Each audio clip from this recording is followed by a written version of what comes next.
Muy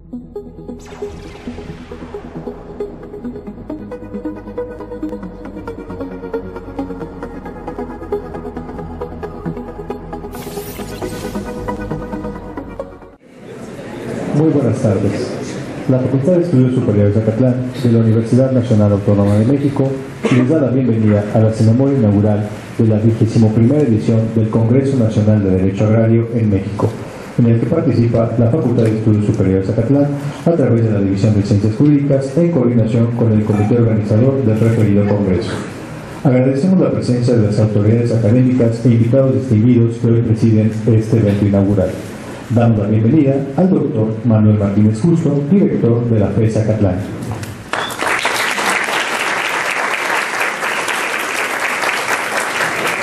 Agradecemos la presencia del licenciado Jorge Reyes Caldera Arroyo, jefe de la División de Ciencias Jurídicas.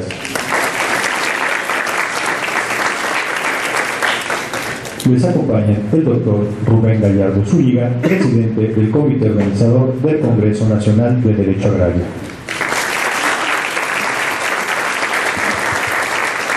Del mismo modo, agradecemos la presencia del doctor Isaías Rivera Rodríguez, director de la carrera de Derecho de la Universidad Panamericana, Campus Guadalajara.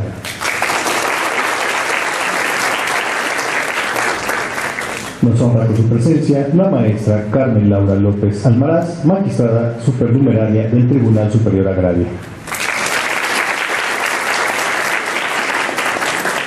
Nos acompaña del mismo modo el doctor Carlos Humberto Durán Alcántara, director de la Maestría en Derecho de la Universidad Metropolitana, Unidad Azcapotzalco. Asimismo, agradecemos la presencia de nuestras autoridades, alumnos, profesores e invitados y comunidad universitaria que hoy se han dado cita en este evento. Para dar inicio con esta ceremonia de inauguración, recibimos al doctor Rubén Gallardo Zúñiga, presidente del comité organizador del Congreso Agrario, quien dará un mensaje que permitirá contextualizar los retos y alcances de la agenda y objetivos de esta edición del Congreso Agrario.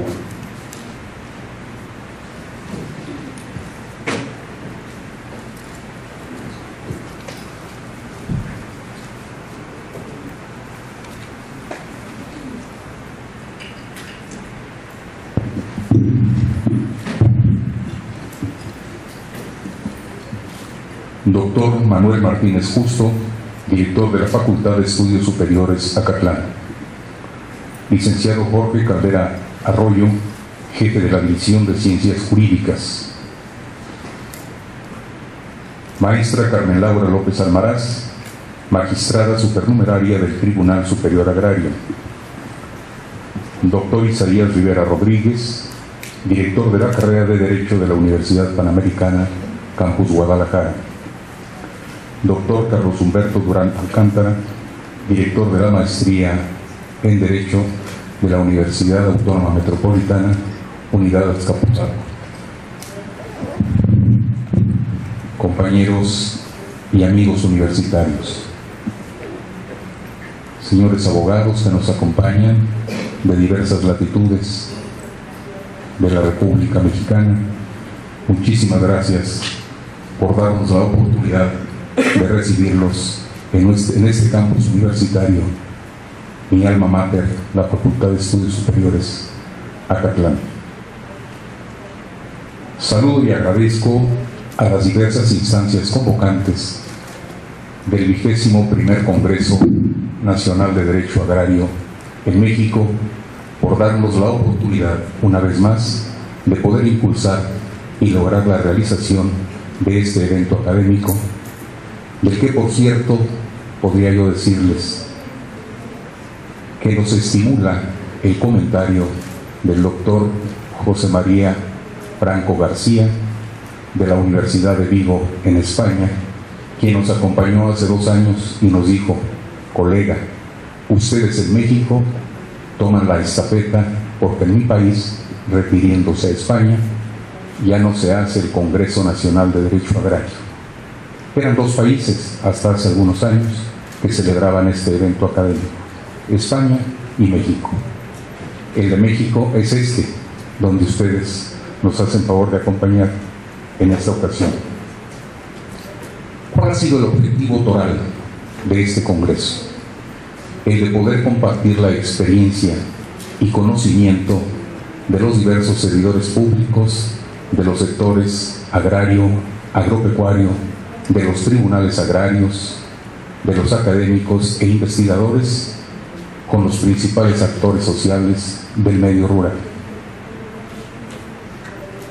Por todo ello, quiero reiterar mi gratitud a mi alma mater, señor director, doctor Manuel Martínez Justo. Usted ha sido un hombre comprometido con esta materia, lo he platicado en más de una ocasión y le agradezco ampliamente a nombre del comité organizador el que nos dé la oportunidad una vez más de poder impulsarlo y sobre todo poder arrancar los trabajos de este 21º Congreso Nacional aquí en este campus universitario, donde nació, por cierto, hace más de 20 años. Esperemos que el objetivo que ha quedado señalado hace un momento lo podamos cumplir. Por mi raza hablará el Espíritu. Muchas gracias.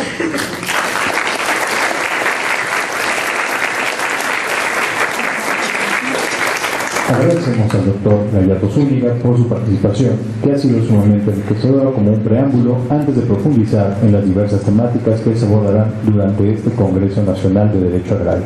Valoramos mucho su participación en este evento, doctor Gallardo. A continuación, solicitamos la participación del doctor Manuel Martínez Justo, director de esta entidad académica, para dar un mensaje a la comunidad que se encuentra en este recinto con motivo de la inauguración del 21º Congreso Nacional de Derecho Agrario en México, un evento académico y de investigación que en esta edición abordará como temática central los nuevos escenarios del sector rural en México. Y asimismo, el señor director tenga bien inaugurar el acto formal de esta 21ª edición del Congreso.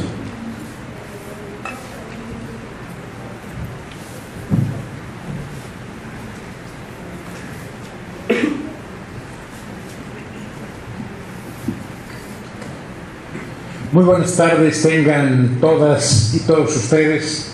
Para mí es desde luego un honor y un gran privilegio estar aquí con todos ustedes en este 21 Congreso Nacional de Derecho Agrario en México, que en esta ocasión lleva por título Realidad y Perspectivas del Derecho Agrario en México. Saludo en principio a quienes tengo el honor de acompañar en este presidium. Desde luego a la magistrada supernumeraria Carmen Laura López Almaraz. Maestra, sea usted muy bienvenida, esta es su casa. También, desde luego, al doctor Isaías Rivera Rodríguez, director de la carrera de Derecho de la Universidad Panamericana Campus Guadalajara. Doctor, muy bienvenido a este campus de la Universidad Nacional. Y de igual modo, saludo la presencia y tener el privilegio de acompañar en este presidium al doctor Carlos Humberto Durán Alcántara, director de la maestría en Derecho de la Universidad Hermana Autónoma Metropolitana Unidad Azcapotzalco. No omito saludar también la presencia del licenciado Jorge Reyes Caldera, jefe de la División de Ciencias Jurídicas de esta facultad, y desde luego de mi amigo de hace muchos años, el doctor Rubén Gallardo Zúñiga, que es el presidente organizador de este congreso. Sería difícil hablar del derecho agrario desde la perspectiva de un neófito, de alguien que desconoce mucho del derecho agrario mexicano, y más aún tener la soberbia de querer hablar aquí donde estamos llenos de especialistas, donde tenemos especialistas de varias entidades, varias universidades y varios tribunales, es decir, de varios actores que intervienen en el derecho agrario mexicano, desde su estudio, su enseñanza hasta su aplicación. Sería de verdad una osadía intentar decir algo por lo menos interesante y novedoso de esto, porque quienes lo van a ser los expositores. Simplemente les diría, primero, que a mí me enorgullece mucho que cada año tengamos el privilegio que nos concede el doctor Rubén Gallardo de ser la sede en donde se inicien los trabajos de este Congreso. El reparto, la distribución de las tierras no es asunto menor ni asunto sencillo. Implica muchos elementos, muchos factores que evidentemente generan en alguna medida un cierto grado de conflictividad. La resolución de esos conflictos, la gobernanza, la gobernabilidad, pasa desde luego por resolverlos. Yo sé que los que han estudiado la historia del derecho agrario saben que el derecho agrario, aunque lo inician en Italia, corríjanme por ahí si me equivoco, y después de un gran debate entre el derecho civil y aquellos que creían que debía de convertirlo en una especialización, hacen que finalmente se logre generar esta disciplina, esta materia tan importante separada del derecho civil. Hoy en día vivimos una etapa en esta nueva administración del gobierno federal donde se quiere de alguna manera regresar y darle un valor importante al campo, pero también al mismo tiempo se tiene que utilizar se tiene que tomar el recurso a la propiedad para la generación de una serie de obras que, si bien pretenden cambiar el desarrollo de este país, van a significar tarde o temprano el tener que recurrir a esta materia tan importante que es el derecho agrario. No vamos a poder solucionar de manera pacífica, de manera adecuada, los potenciales conflictos que se pueda generar sin este maravilloso recurso. Hoy en día, desde luego, el derecho, y sobre todo el derecho agrario mexicano, debe de someterse a un análisis sobre cuáles son, desde luego, sus realidades, dónde nos encontramos en este momento, pero también al mismo tiempo el plantearnos cuáles deben de ser sus transformaciones hacia adelante, cuáles son, como lo dice el lema de este 21 Congreso Nacional, cuáles deben ser las perspectivas del derecho agrario mexicano. Yo estoy seguro que con el talento que aquí se tiene, con el talento que aquí están sumando los organizadores, podemos encontrar alguna orientación, alguna tendencia hacia dónde debe de ir, si me lo permiten decirlo así, con la licencia que se puede dar un neófito en el tema, hacia dónde debe de ir el nuevo derecho agrario mexicano.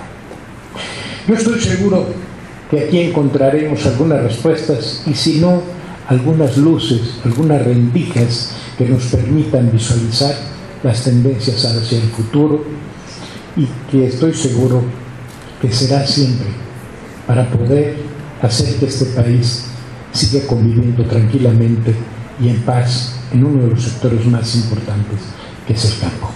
Muchísimas gracias a todas y a todos.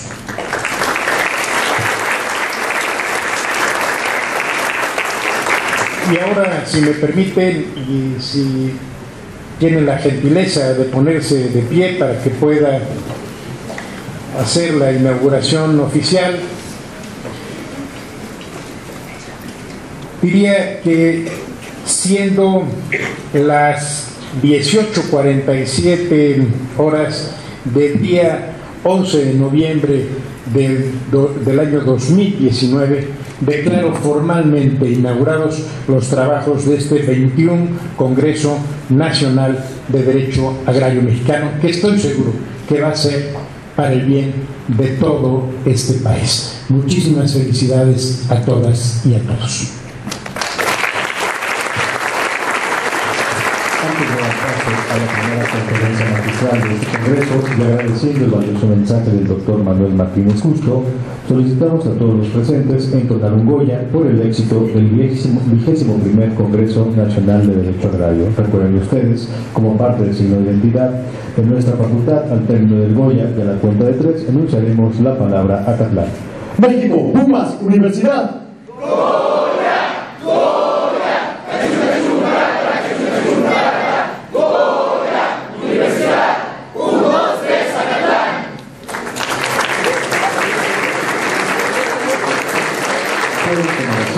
Agradecemos la presencia de las autoridades que presidieron este acto inaugural y a todos los asistentes los invitamos a permanecer en sus asientos, ya que en breves minutos daremos inicio con la primera conferencia magistral.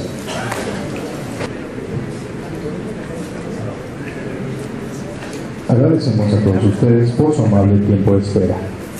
A continuación, pasaremos a la primera conferencia programada con motivo de la 21ª edición del Congreso Nacional Agrario.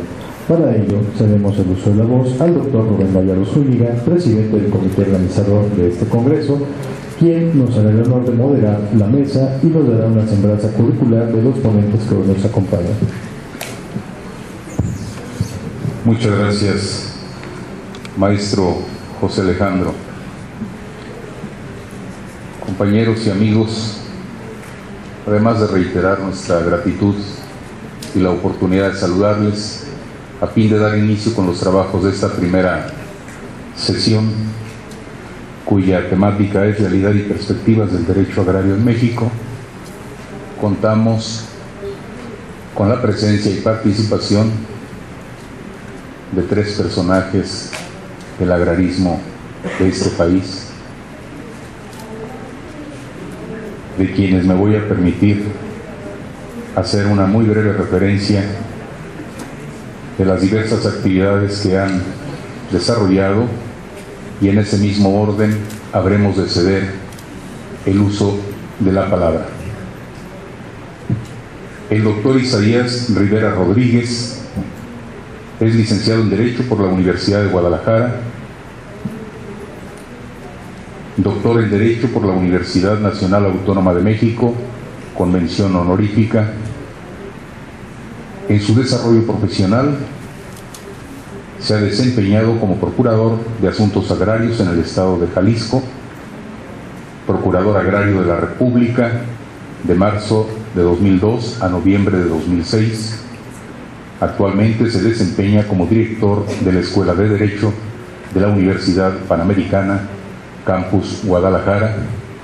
En el ámbito académico es profesor de Derecho Agrario en la Facultad y de Propiedad Rural en el posgrado en Derecho de la Universidad Panamericana, sede Ciudad de México, miembro del Consejo Editorial de la revista Art Iuris de la Facultad de Derecho de la Universidad Panamericana, profesor huésped de la Facultad de Derecho de la Universidad de Valencia, España, en el curso de doctorado en Derecho, titularidad dominial y actividad económica. Ha dictado un sinnúmero de conferencias tanto en universidades públicas y privadas de nuestro país como de diversos países. Es autor de diversas obras y articulista de igual manera en materia agraria. Sin mayor preámbulo, me permito ceder el uso de la palabra al doctor Isaías Rivera Rodríguez.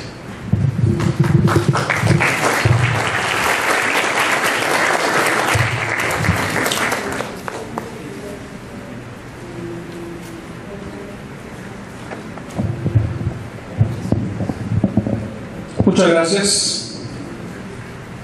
Muchas gracias a las autoridades académicas de la Facultad de Estudios Superiores Acatlán por recibirnos, por ser anfitriones una vez más de este Congreso Nacional de Derecho Agrario.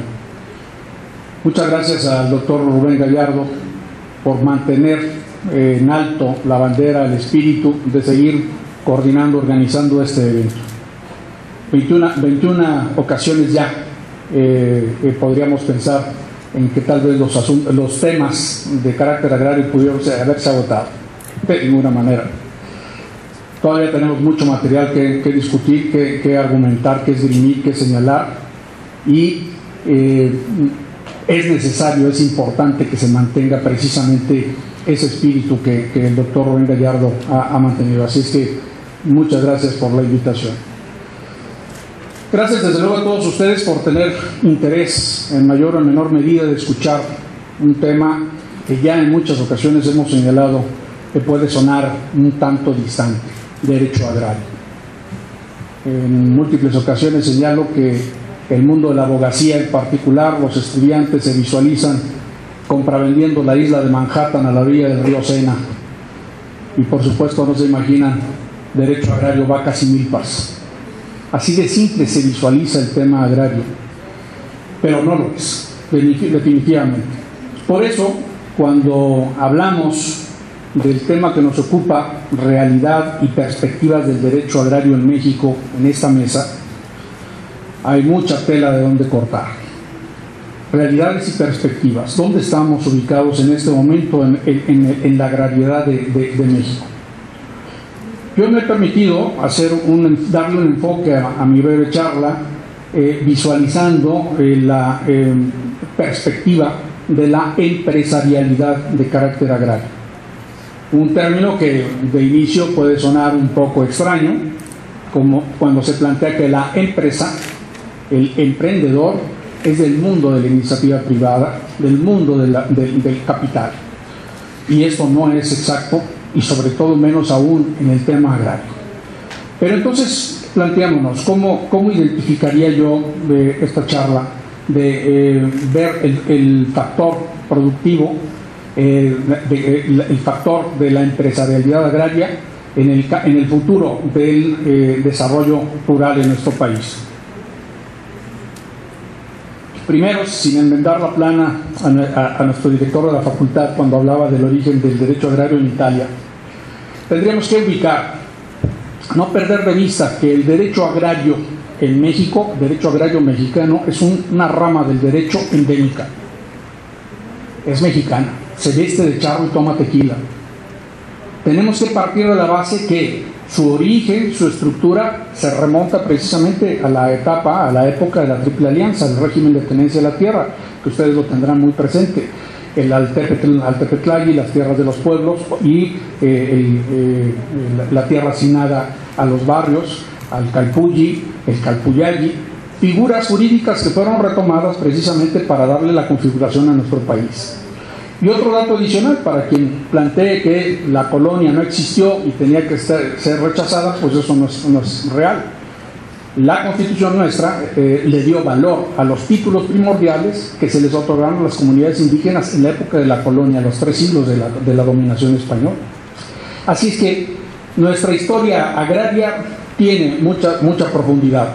Incluso cuando se habla del derecho agrario en términos generales en otros países, se le vincula con la actividad productiva en el campo, la actividad agrícola, ganadera o forestal. Si se habla de contratos agrarios en Argentina y en Italia, se habla de contratos que tienen que ver con agricultura, ganadería o silvicultura. En nuestro caso, me van a perdonar el mundo, pero el término agrario no lo hemos atribuido. Le dimos un sello específico, precisamente vinculándolo, relacionándolo con el régimen de tenencia de la tierra, esta modalidad de los ejidos y de las comunidades. Y que hoy por hoy sigue siendo más de la mitad del territorio nacional. Por ahí el del 51% sigue siendo régimen social o agrario. Por eso hablamos de propiedad de régimen agrario. Ya sé que el concepto de agrariedad viene de AGE campo y que se refiere en términos generales a la parte rural. Pero nosotros, los mexicanos, nos lo apropiamos para identificar esta rama específica. Partiendo de esta base, recordaría a ustedes, desde mi concepto, que tenemos 4 factores fundamentales en el desarrollo del campo.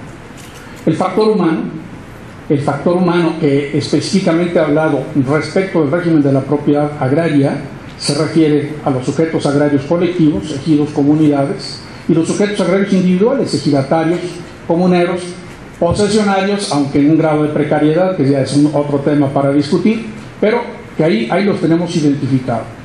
Y ese factor humano, el factor humano de carácter agrario, está vinculado con el factor material, es decir, los recursos naturales específicamente asignados, que en este caso se refiere a las tierras de estos ejidos y comunidades. Ese factor material es el que da oportunidad para que se desarrolle el tercer factor, el factor productivo, es decir, la capacidad que tienen los sujetos agrarios, factor humano, respecto del factor material, las tierras ejidales y comunales, para desarrollarlas y hacerlas productivas. Y esto es precisamente el enfoque que en este momento yo me quiero centrar para hablar de empresarialidad agraria. El cuarto factor, por no dejar de mencionarlo, sería el factor que implica la sustentabilidad, los apoyos, las estructuras de apoyo justo a este régimen de la propiedad de carácter oficial, y que en el caso de nuestro país pues están claramente identificados con una Secretaría de Estado, una Procuraduría Agraria, Tribunales Agrarios, Registro Agrario Nacional, y por no dejar mencionaríamos al FIFONAFE, Fideicomiso Fondo Nacional de Fomento Ejidal.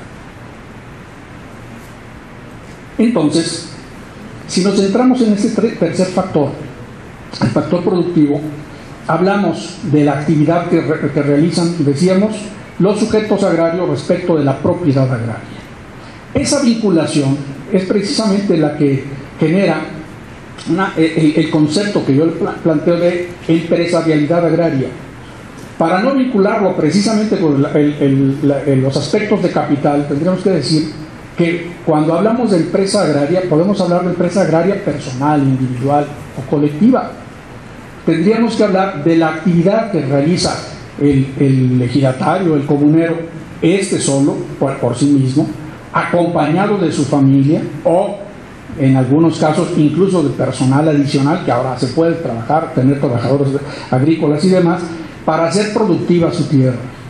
Por consecuencia, la empresarialidad es ese espíritu, ese ánimo, ese impulso que genera este sujeto agrario, individual o colectivo, para ese aprovechamiento del patrimonio, y que desde luego radica en un deseo de buscar esa productividad que le genere un beneficio individual, familiar, colectivo, que es el resultado de esa producción. De suerte tal en que esa empresarialidad puede tener figuras formales o informales. Es decir, no necesariamente debemos de pensar en que tiene que haber una sociedad anónima de capital variable, ni mucho menos. Puede haberla, por supuesto, y está previsto en la ley, pero no siempre necesariamente se requiere un trabajo, una conformación de un estatus legal que le permite ese trabajo. Esa empresarialidad, ese trabajo del campo, ese simple y sencillo que ustedes puedan ver, actividad que realice el sujeto agrario, productor rural, ejidatario, comunero, de arar la tierra, de manejar un tractor, de escardarla, de recoger la cosecha, etcétera, es la empresarialidad de carácter agrario. Y eso es uno de los aspectos que debemos de preocuparnos justamente al analizar cuáles son las realidades y las perspectivas. ¿Qué tendría que decir respecto a estas realidades? ¿Cómo estamos en ese momento? Pues francamente mi visión es desalentadora a la circunstancia en la que estamos. Porque la capacidad organizativa de los sujetos agrarios no está al 100%, porque el recurso financiero, el capital para trabajar y para impulsar, tampoco está al 100%. Porque tenemos una serie de limitantes en la visión tradicional que se visualiza cuando se habla de empresarialidad del mundo privado. De inmediato llama la atención plantearse que es importante el Instituto del Emprendedurismo y demás, estructuras y tal, pero no se visualiza respecto del mundo de carácter agrario, de aquel espacio. Entonces, diría yo, por eso en muchas ocasiones podemos ver que ese emprendurismo agrario de los ejidos, comunidades, ejidatarios comuneros, pues se ve francamente limitado, restringido en su actuar. Y esta realidad nos obliga a pensar en qué tenemos que hacer de manera inmediata siguiente para potenciarlo. El régimen agrario en nuestro país no va a dejar de existir, es un régimen histórico, por supuesto que está en nuestras venas, en nuestro ADN, y por consecuencia sí es fundamental el que se le preste la suficiente atención. Es necesario que se fortalezcan las instituciones, que las instituciones tradicionalmente encargadas de atender este sector, hoy por hoy la SEDATU, tendría que volcarse con mayor ahínco a atenderlo y visualizar precisamente esta perspectiva. Diría yo, incluso, iría más allá, la Procuraduría Agraria, con esa denominación nos lleva un poquito al engaño, déjenme decirles, porque no es estrictamente una procuraduría, como se imagina, como se ubica en el mundo de carácter penal, la procuración de justicia a través de las actuaciones de ministerios públicos. No, la Procuraduría Agraria, yo lo diría de otra manera, tendría que ser una defensoría de oficio mayúscula, con dientes, para defender y fortalecer el sector agrario. Bueno, desde esa perspectiva lo que yo señalaría es que la Procuraduría Agraria debe de incluso ir más allá de las actuales facultades de asesoría, consultoría, en temas estrictamente agrarios para visualizar la empresarialidad. La Procuraduría Agraria tendría que tener capacitados, gente instruida en los temas de producción, de generación de satisfactores para los sujetos agrarios.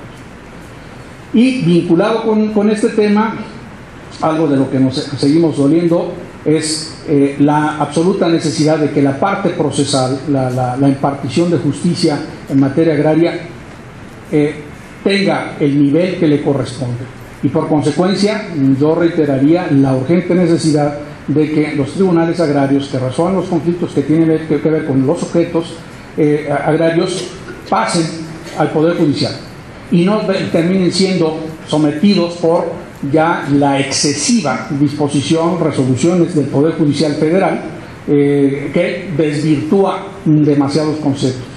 Lo hemos mencionado y hace rato lo decíamos, desafortunadamente nuestra ley, por yo digo, descuido legislativo, se quedó en 200 artículos para regular un régimen legal de más de la mitad del territorio nacional. Y eso obliga a una excesiva y abusiva supletoriedad. En nuestra materia todo es supletorio, por el amor de Dios. Y esto implica interpretaciones, genera criterios distintos de la esencia del agrarismo, específicamente nuestro mexicano, y por supuesto va a ser un obstáculo respecto del desarrollo de la empresarialidad agraria. Así pues, estamos en un momento crucial. Yo creo que en este instante, en estas circunstancias de orden político, social, estamos en el momento justo en que debemos de recuperar los espacios perdidos y volver a avanzar y tratar de establecer estas estructuras que permitan esta empresarialidad de carácter agrario. Ojalá y estos foros permitan que siga escuchándose esta voz, que siga prestándose atención al tema, para que quienes están involucrados en los proyectos de reforma a la ley, involucrados en el establecimiento de políticas, de visualización de este futuro, de estas realidades, lo pudieran tomar en cuenta. Muchas gracias por su atención.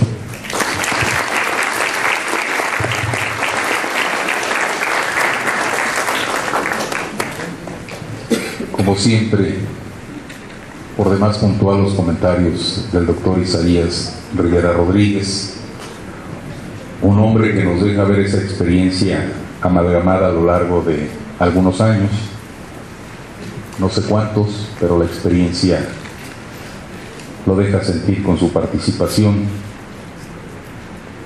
Hablar hoy en día de crear empresas, desde luego no es solamente considerar a lo que pudiera ser estrictamente el sector privado.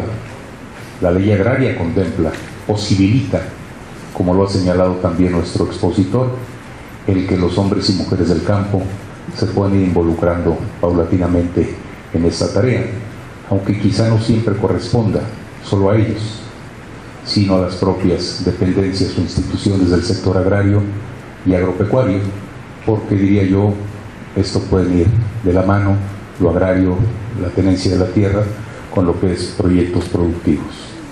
Nadie mejor que el doctor Isaías Rivera Rodríguez para decir que la Procuraduría Agraria debiera ir un paso más adelante de lo que actualmente se tiene. Y lo refiero porque durante una administración federal el doctor Isaías tuvo la responsabilidad precisamente de atender todo lo que en la Procuraduría Agraria se planteaba. Por otra parte, hablar de la parte procesal de suyo importante. Seguramente que hemos escuchado que hay un par de iniciativas de reformas a la ley agraria. Esperemos que ahí se pueda conjuntar precisamente este aspecto que de suyo también es muy importante, porque sobre todo los tribunales agrarios, el Tribunal Superior y los tribunales unitarios tienen encomendada esta tarea, conocer de la diversa problemática agraria que se presenta a lo largo y ancho del país, precisamente en la conflictividad agraria. A continuación, me es muy grato presentar a ustedes a la magistrada Carmen Laura López Almaraz, quien tiene estudios de licenciatura en Derecho, es egresada de la Facultad de Derecho de nuestra alma mater, de nuestra Universidad Nacional Autónoma de México. Ha realizado estudios de maestría y doctorado en nuestra universidad. Entre la vasta experiencia laboral, puedo señalar, entre otras responsabilidades, que se ha desempeñado como directora de amparo de la Secretaría de la Reforma Agraria, consejera agraria y presidenta del Cuerpo Consultivo Agrario, directora general de Asuntos Jurídicos de la Procuraduría Agraria. Actualmente se desempeña como magistrada supernumeraria del Tribunal Superior Agrario. Dentro de las actividades académicas, ha impartido en diversas universidades a nivel de licenciatura y posgrado las materias de Derecho Agrario y Amparo. Además, se ha destacado como ponente en diversas universidades e instituciones del sector público, principalmente en el ámbito agrario. De manera significativa se puede señalar que ha participado como ponente del Congreso Nacional de Derecho Agrario en México en sus diversas ediciones. Alguna vez le decía yo a la magistrada que no podía faltar a la invitación y el deseo de nuestra parte de siempre escucharle. Celebramos pues el que una vez más nos acompañe la magistrada López Almaraz, a quien me permito ceder el uso de la palabra.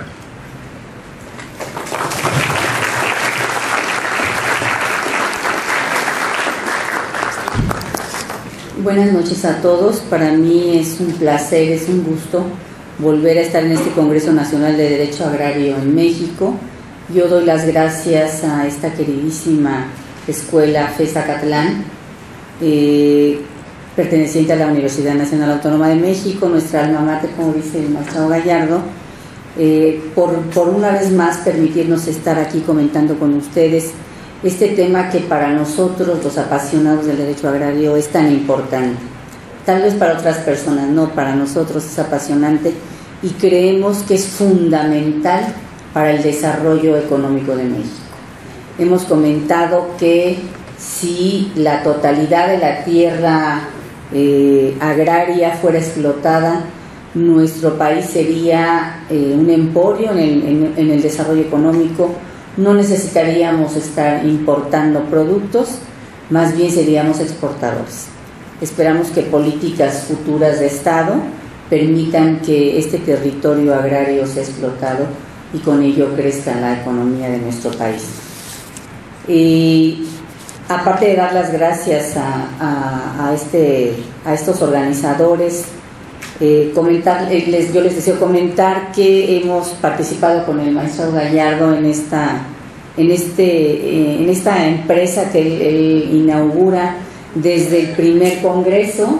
Estuvimos con la maestra Dareli y para mí es un gusto que haya crecido tanto el interés por estar en el mismo, hasta el grado de tener participantes a nivel internacional y compartir con nosotros todas estas experiencias.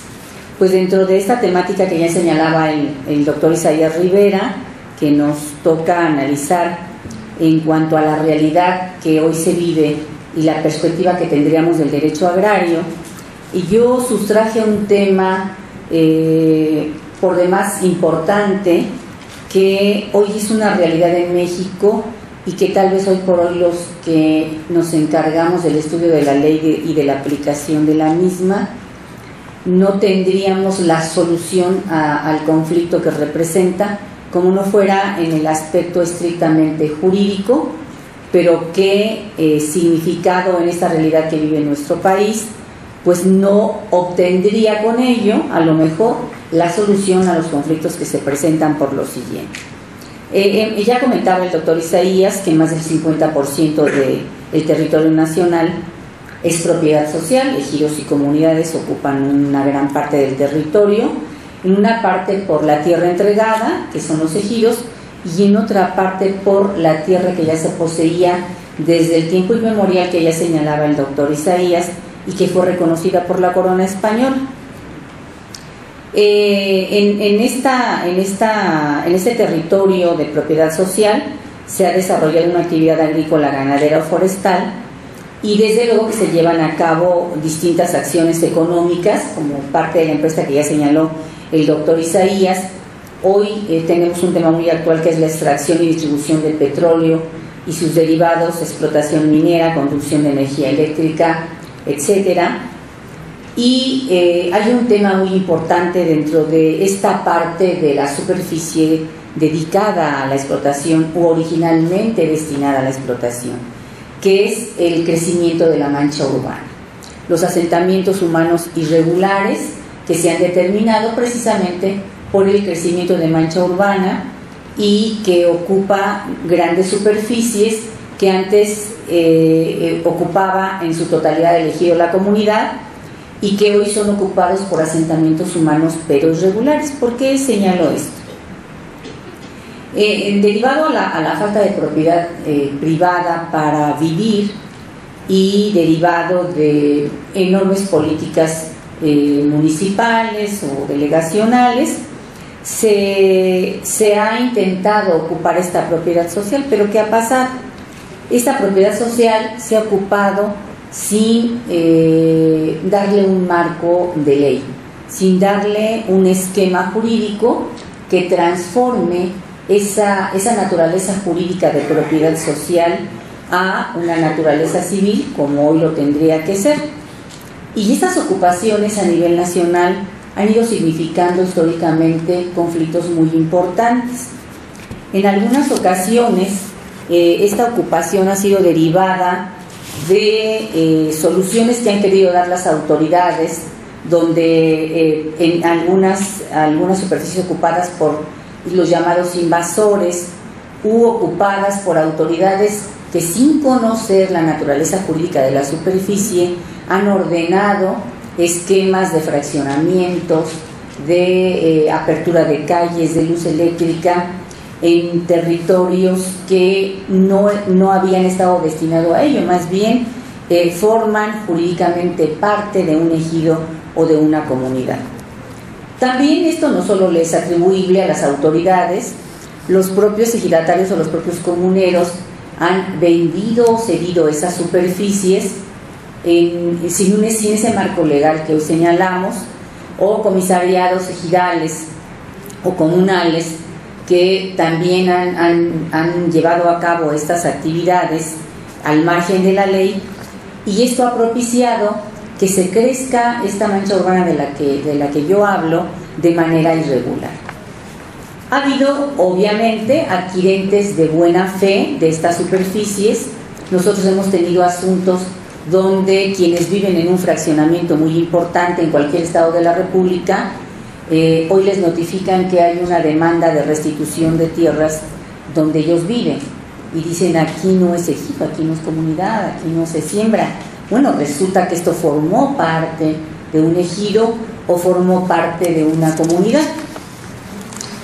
Y ante estas demandas, pues se hace el análisis de cómo sucede esto. Los núcleos de población, entonces, se ha ido aumentando este esquema de demanda de sus superficies. ¿Qué sucede? El artículo 27 constitucional, no obstante la reforma de 1992, que fue tan importante, señaló que se terminaba el reparto agrario y que ahora había que ocuparnos de una regularización y aplicación de la ley para el desarrollo agrario tan importante. Ante este esquema, el artículo 27 subsiste en su texto que aquellos núcleos que hubieran sido privados ilegalmente de sus superficies tendrán la posibilidad de solicitar en demanda ante los tribunales la restitución de sus tierras. Y se traduce a la ley agraria, que ya señalaba el doctor Isaías, tiene un poco articulado que no nos da mucha solución. En la ley se traduce un solo artículo que habla de que los núcleos agrarios que hayan sido privados ilegalmente podrán demandar ante los tribunales agrarios la restitución de sus tierras. Y bueno, ante esta posibilidad y en este cambio tan drástico que dio el derecho agrario en 1992, los núcleos inician una serie de demandas de restitución de sus tierras. Algunos que ya sabían que habían vendido ellos mismos y advirtiendo que todos esquemas de traslación de dominio a la luz de la Ley Federal de Reforma Agraria, Códigos Agrarios y Ley Agraria son algunos inexistentes, otros nulos, inician estas demandas para que se anulen los documentos, las escrituras, las resoluciones de autoridades federales, locales, que hayan convertido esta superficie agraria a civil, porque esa naturaleza tendrían que adquirir jurídicamente estos asentamientos humanos irregulares. Entonces imagínense la gran cantidad de juicios que hoy tenemos de restitución de tierras. Y cuando un núcleo agrario dice quiero que me restituyas, el presupuesto es para que tú la sigas cultivando, ¿no? O para que yo la siga explotando para mi subsistencia, como lo señaló el constituyente del 27, para propiciar el reparto. Y entonces advertimos aquí un problema importante: superficies que jurídicamente siguen siendo ejidales y comunales y que tendrían que ser restituidas a los núcleos agrarios para cumplir ese fin o ese objeto para el cual fueron repartidas o reconocidas, que es la explotación de la tierra, hoy no se puede dar o no se podría dar, porque las tierras han perdido la vocación de explotación, que es el fin, es el que les permite en uno de los cauces, como señalaba el doctor Rivera, la empresa que les permita desarrollar, explotar su tierra. Cuando esto sucede, entonces se crea un conflicto. El núcleo dice, ¿es mi propiedad? Sí, es su propiedad, jurídicamente sí lo es. ¿La puedo recuperar para volverla a explotar? No, no puedo. Los tribunales en un principio empezaron a ejercer una serie de soluciones y estuvieron condenando, usted me pone mi anuncio para que yo no me vaya a pasar, estuvieron condenando a las restituciones puras y se crearon muchos conflictos porque no se podía volver un fraccionamiento donde vive mucha gente o una carretera o instalaciones de CFE para volverlas a la explotación de la tierra. No había ya la vocación de la tierra, aunque jurídicamente hoy por hoy sea de los núcleos agrarios. Entonces, inicialmente, para dar una solución, condenaban a la restitución, pero objetivamente no se podía, se creaba un conflicto y no podíamos ingresar el auxilio de la fuerza pública para sacar a gente que vive hace más de 40, 50 años sin la explotación de la tierra, habiendo cambiado esa naturaleza jurídica. Entonces fueron sentencias en ocasiones sin cumplimiento.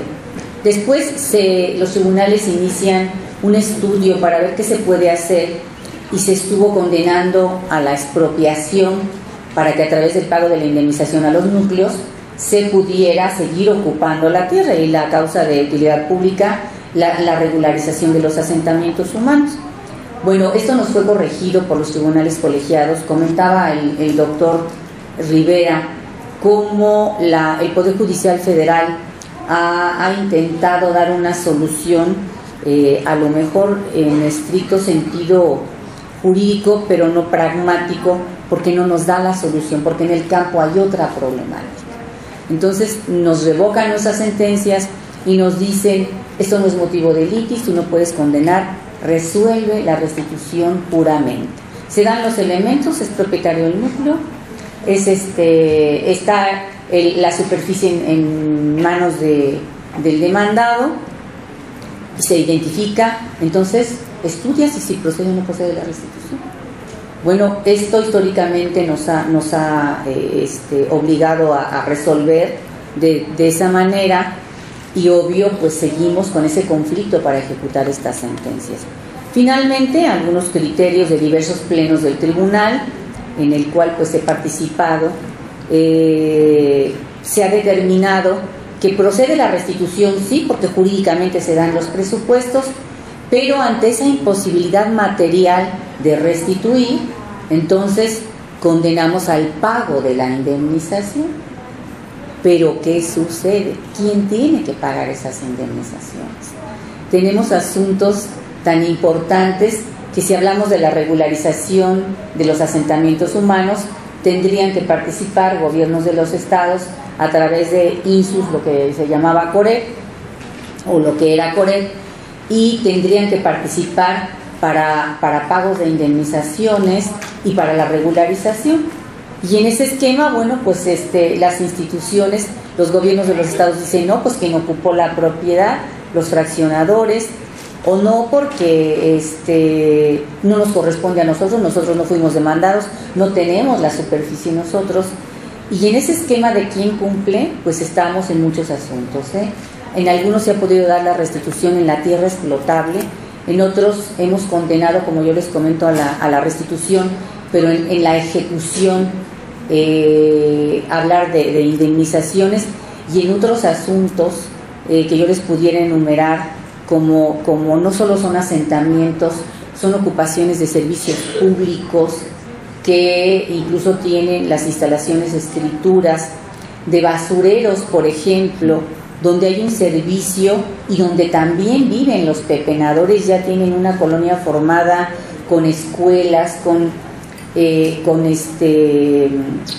guarderías, con servicios públicos. Entonces esto hoy por hoy es la realidad que estamos viviendo, un problema que pudiera ser la solución jurídica, sí, la encontramos en la ley, pero que se queda muy corta, es un solo artículo que nos habla de eso.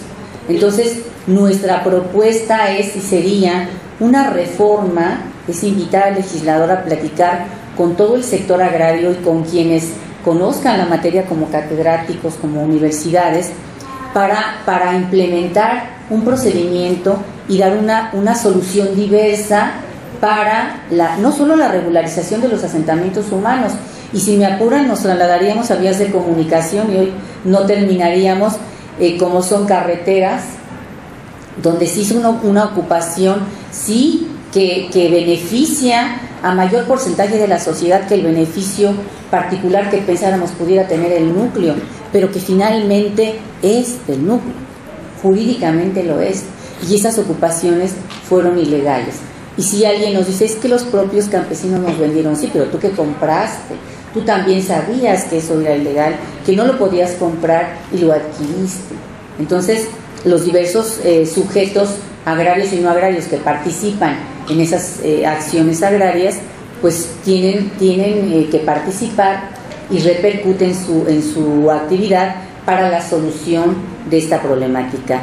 Hacemos una invitación de veras al legislador, al legislativo, para que se ocupen de analizar todos estos problemas que hoy son una realidad y que no tienen una solución de facto, aunque sí jurídica, a fin de que la ley sea reformada y adicionada y nos dé las posibilidades de solución, que no solo sean a rajatabla, restitúyele porque fue una ocupación ilegal, donde no pierda la clase campesina, el ejido y la comunidad, y tampoco pierdan quienes de buena fe han adquirido en esas superficies ocupadas. Es un tema que tiene muchísimo para explorar. Yo lo dejo a consideración de ustedes para que lo estudien y si pueden aporten algo en esto. Muchísimas gracias por su atención.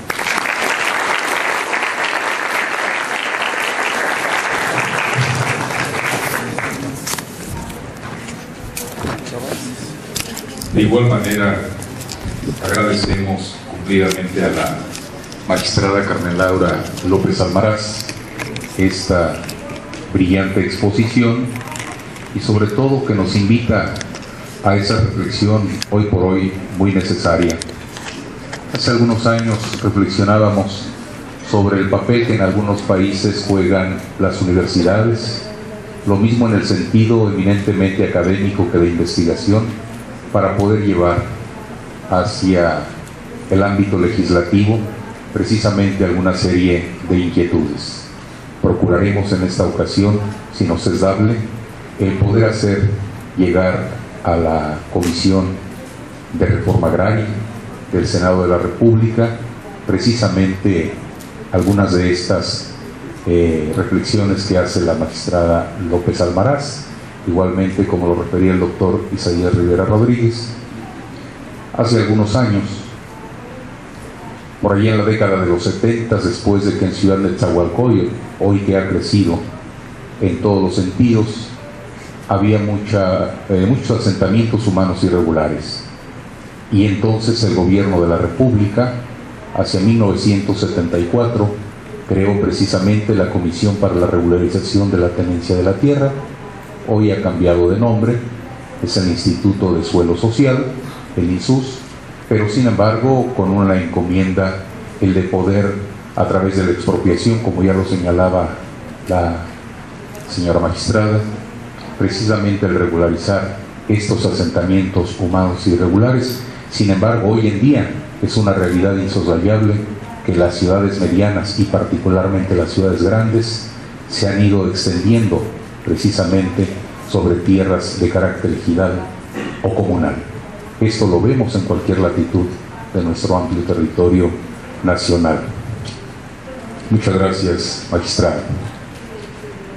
A continuación me permito presentar a todos ustedes al doctor Carlos Humberto Durán Alcántara, quien es licenciado en Derecho por la Universidad Nacional Autónoma de México, maestro en Sociología Rural por la Universidad Autónoma Chapingo, maestro en Derecho Agrario como becario de la Fundación Ford en la Universidad de los Andes, doctor en Antropología Jurídica con mención honorífica que obtuvo en 1995, autor y coordinador de más de 90 libros en materias de Derecho Agrario, Derechos Indios, Antropología Jurídica, Derechos Humanos, entre otras materias. Ha dictado un sinnúmero de conferencias tanto en México como en diversos países. Es investigador nacional en CONACYT, actualmente es nivel 3. De igual forma se desempeña como director de la maestría en Derecho en la Universidad Autónoma Metropolitana, Unidad Azcapotzalco. Me permito ceder el uso de la palabra al doctor Durán.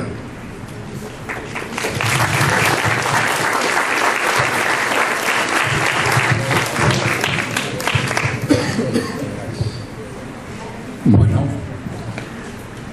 están cansados, voy a ser breve. Indudablemente que el contexto en el cual nos desenvolvemos, creo yo valdría la pena dar un elemento nodal para mí y lo quiero dejar muy presente.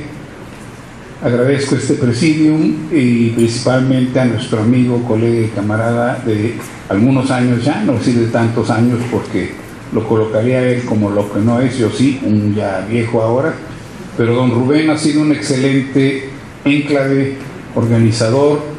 Yo creo, es más, yo asumo la responsabilidad porque nuestro gobierno hoy en transición, llaman la cuarta transformación, tiene que dar un reconocimiento.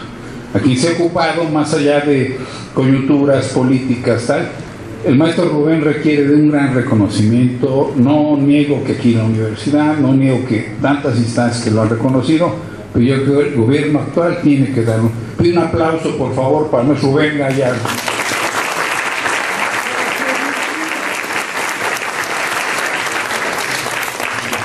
Pues bien, colegas, académicos, maestros, trabajadores y público aquí presente. Cuando tuve la deferencia de nuestro gran y querido doctor magistrado don Rubén Gallardo, pensamos por dónde podríamos abarcar la temática del día de hoy. Yo creo que voy a aprender mucho de ustedes. Esperaríamos que sus preguntas, sus comentarios nos enriquezcan. Yo hablo por mí, que me enriquezcan. Creo que a mis colegas también, todos ellos investigadores, conocedores. Van a encontrar una vertiente que tiene que ver un poco como estamos trabajando maestría y doctorado en la Universidad Metropolitana.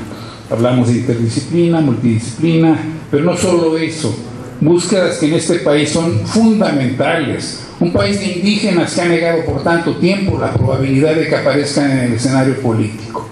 La UAM, después de 14 y más años que debatimos un grupo de académicos, ha logrado crear una maestría en donde por primera vez la etnología jurídica, la antropología jurídica, pero principalmente los sistemas normativos de casi 16 millones de pueblos indígenas que abarcan 18 pueblos étnicos que integran este país o pueblos originarios que integran este país, más algunos que entraron con la guerra guatemalteca, como la población maya, los ixtiles, y que desde luego si a mí me preguntaran los vindicamos. Voy a dar un orden en la lectura para no desfasar lo que quiero comentar, para respetar los tiempos de todos nuestros colegas. Comienzo con un gran, estupendo académico. Ustedes han escuchado hablar, claro, todos, yo creo, estudiosos del derecho, muy importante, a don Zygmunt Bauman, investigador y académico polaco de la posguerra, que nos dotó de una particular visión acerca de la modernidad capitalista y que hoy nos permite contextualizar el tema en estudio. Me refiero a la liquidez, a la pérdida de la condición humana, a la pérdida de la perspectiva social en un paradigma del todo inicuo. De ahí esta importancia de don Zygmunt Bauman. Para este autor existe una dilución de la propia existencia de aquello que solemos entender como el ser humano, de sus instituciones y del mundo que nos rodea. Quizás este tipo de adecuaciones nos acercan más a la versión fáctica del mundo, es decir, por ejemplo, desde el campo de la física y la química. Esto viene en relatorías de filósofos allá en Europa, la escuela de Habermas, por decirles, en donde los cuerpos, la materia, se transforma y en algunos casos hasta la pérdida total del estado sólido al líquido. ¿Qué ha pasado con los más de 30,000 ejidos originalmente? Porque ahora habría que ver la estadística, revisarla. ¿Quién la hace? Dice la escuela norteamericana de Parsons, Meltron, Chinoy, que a veces se construye la estadística acorde con intereses del gobierno, ¿no? Sin criticar con una visión imperialista de los Estados Unidos de Norteamérica. En este ensayo rescato en lo fundamental esta vertiente, me refiero al liquidar y quizás la liquidez y la liquidación total que se está haciendo con ejidos y comunidades. Esta vertiente del pensamiento, para referirme a algunos de los fenómenos en que está transitando la denominada propiedad social, yo entrecomillo, en nuestro país, captada en algunos de sus rasgos en su enmarque jurídico y que corresponde a los más de 30,000 ejidos y comunidades agrarias. Yo podría empatar estos datos con el problema de los posesionarios, porque deben de saber que por cuestiones clientelares y de otra naturaleza se le dio cabida a los llamados posesionarios, personas que están en los ejidos pero que todavía el Estado no criticó a nadie ni denostó a nadie, está buscando cómo regularizar a esos tantos cientos de miles de personas que están dentro de los ejidos y dentro de las comunidades, y que rompe los cánones fundamentales que desde los códigos, las leyes agrarias, la ley de ejidos y qué sé yo, la ley de reforma agraria, la actual ley agraria, como situaba nuestro colega de la Universidad Panamericana, se sitúa realmente la limitación que podrían tener estos 200 artículos de la actual ley. Bien, entonces en esta tesitura vamos a dar algunos elementos principales que se están gestando. Así, en un acercamiento que denominaré múltiple y complejo, y que para algunos autores le refieren de carácter interdisciplinario, enfocaré de qué manera el supuesto que guía la realización de estas formas de tenencia de la tierra en México han pasado estructuralmente a su liquidez. Entiéndase por liquidez, no es que desaparezca el sujeto como ejido, sino hasta donde hablemos de una estructura formal que, como se dice, se va diluyendo, ¿no? ¿Dónde están sus asambleas representativas? ¿Dónde está el papel de los comisariados ejidales? ¿Dónde está que los pueblos han admitido que se conviertan en auténticas inmobiliarias promovidas por SEDATU? Hasta cierto punto en vínculo con la Procuraduría Agraria Nacional, etcétera, etcétera, etcétera. Se licuadizan los fenómenos, ¿no? Dice nuestro querido Bauman. Y o inclusive a su liquidación derivado del estilo específico que ha impuesto en el actual periodo el capital financiero sobre los trabajadores, y dentro de estos específicamente los ejidatarios, campesinos pobres, jornaleros, indígenas y poblaciones remanentes del agro mexicano. Ojo, en este último caso,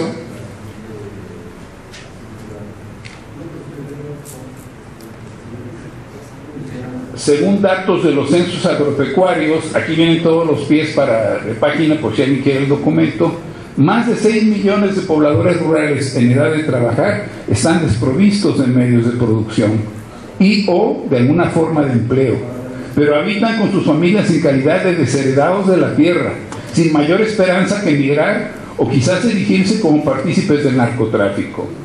Si bien en diversos eventos hemos situado de qué manera se colocó al ejido como una mitología surrealista, es un concepto muy particular, no lo atribuyo a ningún autor, al que quizás se le quiso emparentar con el calpulli. Yo todavía tengo ese reto con los doctrinarios del derecho agrario, si acaso el calpulli en qué y cómo se podría parecer al exitus, ese del Imperio Romano, que se trasladó al derecho castellano, y que nos contaron cuando eran unidades de producción rural, el ejido originalmente fue para el divertimento, para la diversión.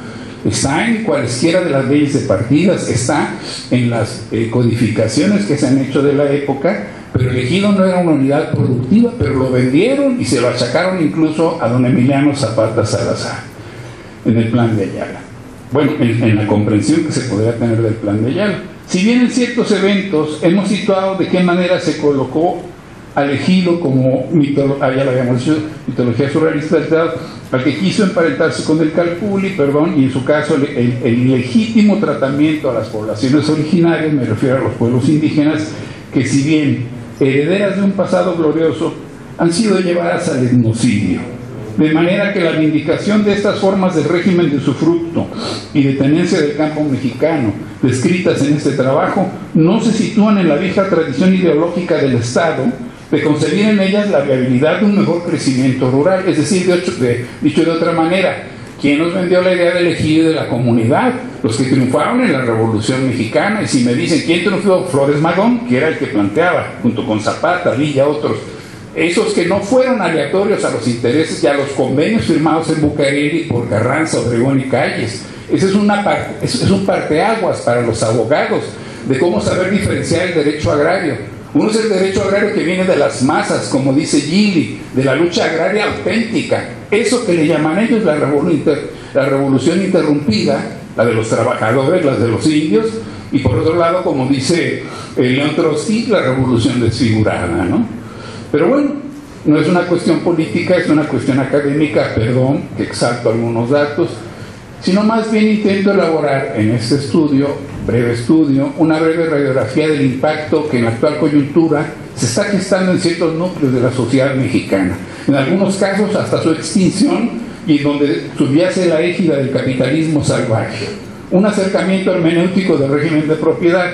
Yo aquí quizás me ahorraría un tramo, pero me interesa que ustedes ubiquen en este pequeño tramo que estoy delineando, que en todo caso la independencia, la revolución, fueron luchas agrarias en gestación. Cualesquiera otro argumento, esto lo dice Octavio Paz, no porque yo sea de esta concepción del gran y estupendo Premio Nobel de Literatura de México. Habría en esa obra clásica del Laberinto de la Soledad establecer algunas vertientes de por qué guerras, fíjense, guerras agrarias y gestación, por qué peleó la gente, 1 millón de personas que fallece. En el primero no tenemos datos estadísticos porque en la independencia era muy difícil, pero cuando la revolución se calcula 1 millón de personas que dieron su vida por mejorar sus condiciones de existencia. En esta óptica, la Constitución adecuó para referirse al ejido de la comunidad como limitaciones, son modalidades que tienen limitaciones respecto de hasta dónde los trabajadores pueden acceder plenamente a la tierra, a sus recursos, y en este caso habría que aclarar que es el Estado, me refiero al gobierno, algunos dicen el PRI, perdón, algunos dicen el PAN, perdón, algunos dicen los grandes grupos económicos, las transnacionales, que son los verdaderos propietarios del territorio nacional. Voy a dar algunos datos, y que son los que tienen, vamos a llamarle de la mejor manera, la posibilidad de acceder a los bienes naturales. Bienes viene ser un concepto más acorde con los pueblos originarios. Para la economía clásica de Samuelson, los factores naturales, no los factores de producción, como lo podría ser la tierra, cosa que los indígenas no lo ven de esta manera. Así, desde sus orígenes modernos encuentro que en el caso de los ejidatarios e indígenas tuvieron una propiedad social, entre comillas, que por sí misma iniciaba su liquidación. Y lo más importante, el evidente ensanchamiento de relaciones de poder en el agro mexicano, hegemonizadas por el Estado, o lo que queda del Estado en el neoliberalismo, y que, siguiendo a Gramsci, en términos del concepto bloque histórico, habría que ver que quien resulta vencedor de la revolución, repito, esos tantos barcos, creo 200 para los que saben, ametralladoras Thompson, tecnología diversa, que iba a pelear con aquellos que nunca les ofertaron armas ni posibilidades de seguimiento. Francisco Villa, Flores Magón y Zapata.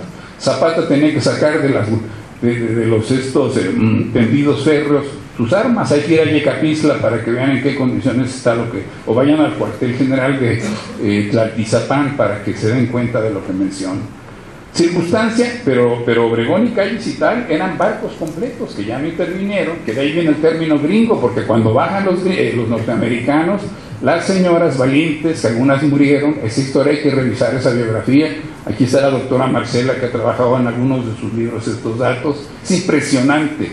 Y un aplauso a la mujer, yo pido, por favor. Esa mujer veracruzana, la capacidad de detener, de por lo menos haber establecido una pauta en el ingreso que tuvo el ejército norteamericano en el puerto de Veracruz. Creo que no es el elemento nodal en el sentido de que ellas militarmente hubieran detenido, pero que jugó un papel muy importante. La hermenéutica jurídica conlleva por sí misma en el artículo 27 constitucional una connotación perfectible, o sea, que se puede corregir, en la que, si bien se determinó el reparto agrario como política de Estado, permitió aleatoriamente cosificar los procesos de desenvolvimiento tanto de ejidatarios como de los pueblos originarios. De esa manera valdría la pena establecer nuevas búsquedas en el devenir realmente social de los pobres del campo, máxima en la actual coyuntura de transición política. De ahí que haya que sustraer y colocar en el basurero conceptual, y lo digo como es, en el basurero conceptual del derecho y de la ya citada doctrina agraria, la definición que acude a la existencia de supuestos propietarios sociales. Yo me preguntaría, los sigo buscando abajo de la cama, ¿dónde están? Y que, como hemos señalado, el sentido más liberal del término no identifica en la lógica del discurso jurídico, ni mucho menos en los hechos, la vindicación justa, correcta y congruente que compete a miles de mexicanos por acceder plenamente a los recursos de la nación. No puede el Estado mexicano, como gobierno, como instancia decisora de la política, arrogarse lo que nos mostraría la tradición y la herencia de nuestros pueblos como propietarios originarios desde siempre de nuestro territorio. En este sentido, qué bueno que tengamos la experiencia reciente del Ejército Zapatista de Liberación Nacional. 38 municipios que no cuentan con un solo centavo por parte del Estado. Qué desgracia que haya tenido que ser un proceso militar. Pero ¿qué sucede? que vemos que hay habilidades, posibilidades que se pueden establecer en cierta perspectiva. Complejidad. Este dato me interesa mucho saberlo, lo voy a tener que ahorrar esta última parte, tengo 3 minutos, y decirles algunos datos. 1. Hoy los criminalistas nos dicen, tenemos un problema central que rompe los cánones no solamente en México, es un nivel planetario, el narcotráfico. ¿El derecho agrario tendría una ligación, por supuesto que sí, ¿sale? Y son los centros académicos de investigación quienes tenemos una responsabilidad primigenia. ¿En qué medida podemos establecer canales ante este problema gravísimo, inseguridad, corrupción, malversación, ligados con el capital financiero, para que esta parte, que es más de hecho que del derecho, evidentemente, se regule? Pero ¿saben qué dicen los criminalistas? Tienen 3 estructuras. Una es política, que es la que aparece, ahí está la bolsa de valores, si alguien lo dijera de otra forma, mentiría. La ligación con los bancos, en fin, etcétera, etcétera, a lo que se le llama lavado de dinero hasta la última frecuencia, y una parte intermedia que acudiría en esta estructura y que juega también un papel que es la política, es decir, en qué medida podríamos desligar la política de una estructura económica, y viene la peor, en donde se nos hace ver que pareciera que fuese la única, donde están los sicarios, el narco, los cárteles, etcétera, pero todo eso está relacionado. Entonces, colegas, no puede un Estado, máximo un Estado en transición, ponerse del lado de ese fenómeno. Entonces, acá en este trabajo, con estudios de caso, Guerrero, Chihuahua, Puebla, todo lo que estamos escuchando en los medios, ahí se está situando. Y cierro yo con una perspectiva más allá de las conclusiones, en donde planteo la reflexión por parte de todos nosotros, en donde este mercado soterrado del problema de la droga, más allá de alcanzar negociaciones, conversaciones o diálogo, tiene un punto principal, ¿no? que yo creo que habría que advertir. Si el actual gobierno significa la transición, pues debe de alguna forma establecer los canales, las vías que permitan que estas circunstancias transiten en otro contexto. Doy toda mi argumentación, doy algunos parámetros. Ha habido experiencias muy interesantes, alguna incluso me tocó participar en Sudamérica. Puedo hablarles del problema de la hoja de coca, hoy en el problema que se tiene en la hermana República de Bolivia, pero que sí hay posibilidades de que se pueda de alguna forma alternar con la sociedad civil. Entonces ahí es la participación de la sociedad civil, ¿sí? En fin, brevemente, porque son 4 o 5 párrafos, a manera de conclusiones. Si bien es cierto que las circunstancias que permean al campo mexicano son desoladoras y que han derivado en algunos casos a un estado de liquidez a ejidos y comunidades de todo el país, valga señalar el término que en el pasado se utilizó para ubicar los procesos de inserción de empresas mineras. Pongo aquí una alegoría refiriéndome a don Juan Rulfo, cuando ustedes lo habrán leído todos, cuando dicen el llano en llamas, en esos pueblos fantasmas ya no se escuchan más que los perros. Yo creo que esta inserción del narcotráfico, de los despojos, de la ocupación, de la trata de personas que todos escuchamos, de la ocupación, que aquí se ha hablado, de la ocupación agraria, etcétera, etcétera, llaman a este tipo de fenomenología. No queremos pueblos fantasmas. Finalmente, la liquidez fundada por Bauman constituye en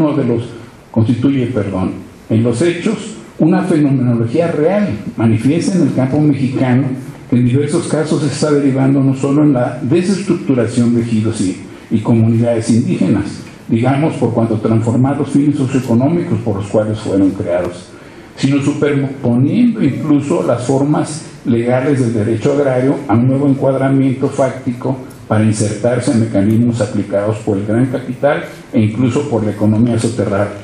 Esto lo quiero decir con respeto porque aquí están colegas que han tenido y tienen capacidades de decisión, pero en donde estoy convencido que cuando estamos al tanto de este tipo de fenómenos, la ética, los valores nos pueden llevar a otro tipo de adecuaciones. Bueno, discúlpenme, son todos muy amables, muchas gracias.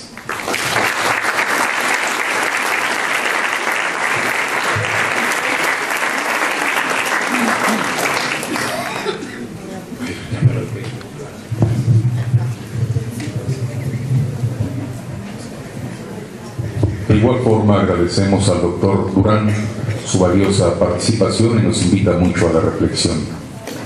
Yo quisiera pedirles a los señores ponentes, visto el interés e importancia de sus disertaciones, que son tan amables en hacernos llegar vía electrónica sus ponencias, para que estemos en condiciones de poder compartirlas con ustedes, y a ustedes reiterarles nuestra gratitud, nuestro reconocimiento por su interés y asistencia, y decirles que en la entrada de este recinto estará una persona para entregar a quien desee formular algunas preguntas por escrito a los señores ponentes, a quienes desde ahora les pediríamos, quizás hasta comprometeríamos, si me lo permiten ellos, el que a través del correo pudiéramos hacerles llegar alguna respuesta o comentarios a sus interrogantes. Yo les reitero mi gratitud a los señores ponentes, al doctor Isaías, a la magistrada López Almaraz, al doctor Durán, su participación y asistencia, para de todos ustedes, por supuesto, invitándoles para que el día de mañana, a propósito del aplauso que solicitaba el doctor Durán para las mujeres que merecen todo nuestro reconocimiento, el día de mañana se abordará el tema papel e importancia de la mujer en el sector agrario. Están todos ustedes cordialmente invitados para que nos acompañen a las 6 de la tarde, como el día de hoy. De esta forma damos por concluida esta ceremonia, restándonos únicamente agradecer en todo lo que vale su participación y asistencia. Muchas gracias. Buenas noches.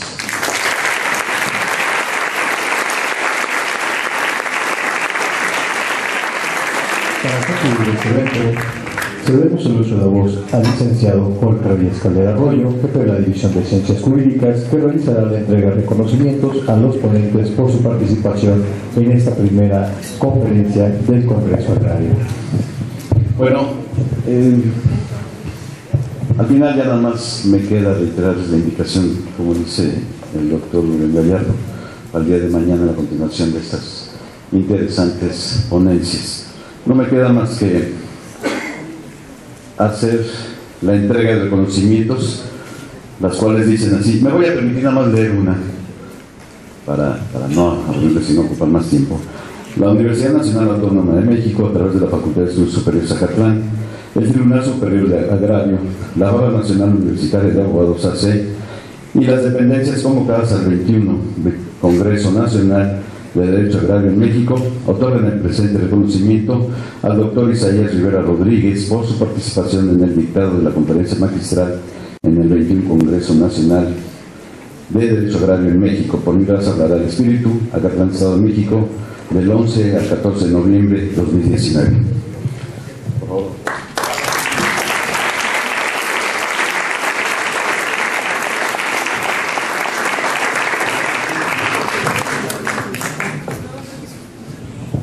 De igual forma,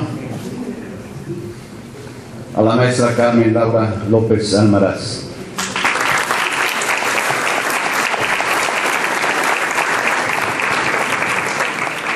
Y por último, al doctor Carlos Humberto Durán Alcántara.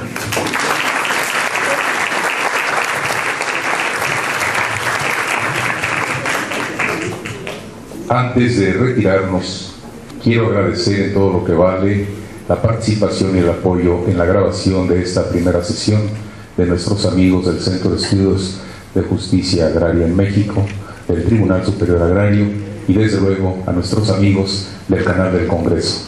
Muchísimas gracias. Buenas noches.